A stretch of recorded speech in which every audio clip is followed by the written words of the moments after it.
I want to shift our attention to the military coup that happened in Myanmar. Myanmar's military has detained Aung San Suu Kyi and other elected officials. According to the BBC, the military is accusing Aung San Suu Kyi's party of fraud in their recent landslide election victory. A one-year state of emergency has been declared with troops deployed in the streets and a strict nighttime curfew. Myanmar had been ruled by the military from 1962 to 2011 when democratic reforms led by Aung San Suu Kyi ended military rule. A former Nobel Peace Prize winner, Aung San Suu Kyi's reputation has suffered due to the military crackdown against Myanmar's small Muslim population, the Rohingya. In the early hours of the morning on Monday, the military unilaterally seized control, shocking most of the country, according to Reuters. President Joe Biden has threatened to bring sanctions against Myanmar back and is calling for those detained to be released. And I want to read this quote. The international community should come together in one voice and press the Burmese military to immediately relinquish the power they have seized, release the activists and the officials they have detained. He went on to say, the United States removed sanctions on Burma over the past decade based on progress towards democracy. The reversal of that progress will necessitate an immediate review of our sanction laws and authorities, followed by appropriate action, President Biden said. There's another part to this, but I want to split the conversation up here. In terms of President Biden's response to this, there's a delicate balance when we deal with international relations at any point in terms of the president of the United States and what they say in terms of the military industrial complex. There's a lot of positioning to consider here, Mundell, but I'm curious, what is your first reaction, not only to Joe Biden's response to it, but the situation coupled with how the United States in general responds to coups? I mean, sometimes if they're not responsible for the coup, they respond certain ways because this country's been responsible for a lot of coups, especially in, black and brown parts of the world. What happened so that's one thing. I think, though, if I want the same energy from our domestic attempted coup towards the leader of that, which would be Donald Trump. So he should be talking the same way about Donald Trump as he is about the military junta in Myanmar.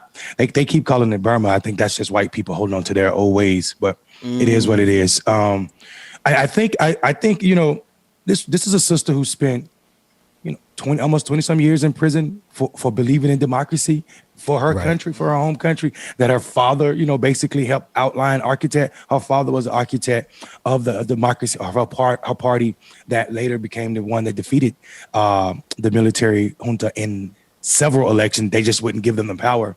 So 2011 is the one when they finally were forced to do something about like the election results. So she already knew like her reputation being affected by the military junta killing the Muslim minority in that country is kind of a oxymoron, because this is the people that are against her, and they're killing people to make her look bad. It's who they are, and this is why she's back in jail. But she's comfortable in a prison cell in suffering, not because any person should be, but because she knows she's committed to democracy for her people. And we should all be excited that Biden at least mentioned that part. I will, one last thing I'll say about Aung San Suu Kyi. She's a human, so I'm not saying that she's perfect in anything.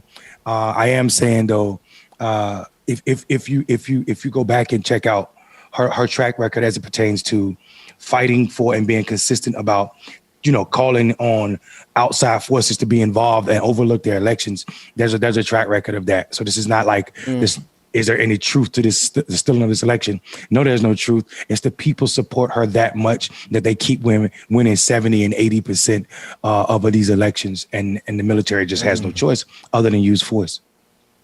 Marcus, I wonder if you can take this particular point that Mundell started off with, right? America has a disposition towards coups because we engage in quite a few.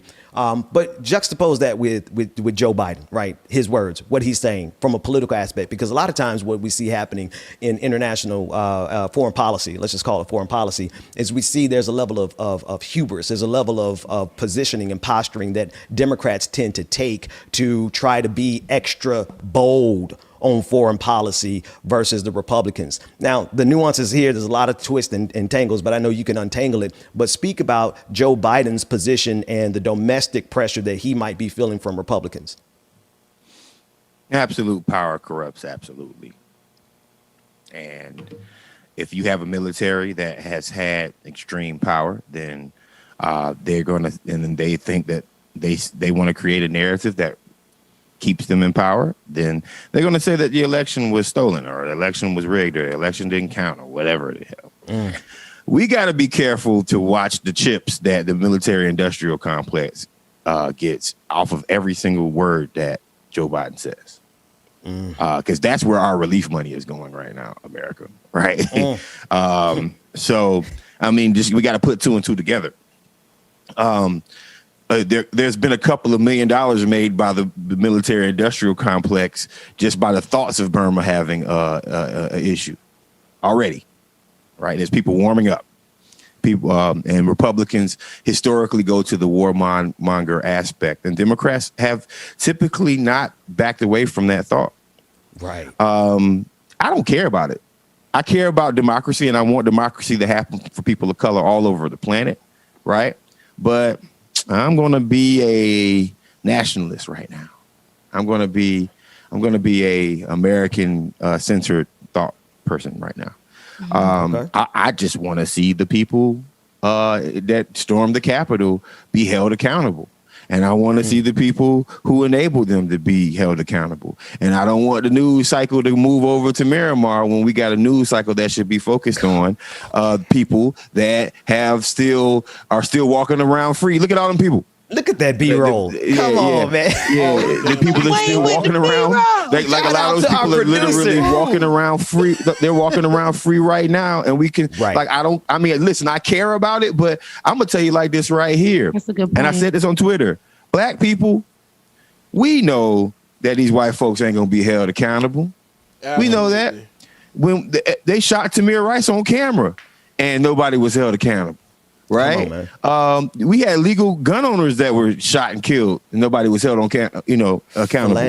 Philando Castile. That's right. Yeah. So before we move over to Burma, and we allow the media cycle to move all the way over to Burma and what their problems are, if I was a Burmese citizen on either side of the aisle, I would say, America, how about y'all take care of the people who stormed your Capitol building? Right. Don't come over here with none. Don't come over here with none of that.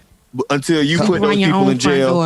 Yeah. Sweep around your own front door, man. So I mean, to end this conversation, Joe Biden, you can say whatever you got to say, but you are trying to be bipartisan right now. Like there's conversations that are happening with Republicans, like their viewpoint is valid after 4 years of being silent on whatever Trump wanted to do. We're having legitimate conversations with Republicans about how they feel about a release package. The only thing a Republican do is give up your friends that went to the Capitol so we can put them arrest them. And then also give up your email so we can see if you had anything to do with it. That's the only foreign policy that I'm talking about right now.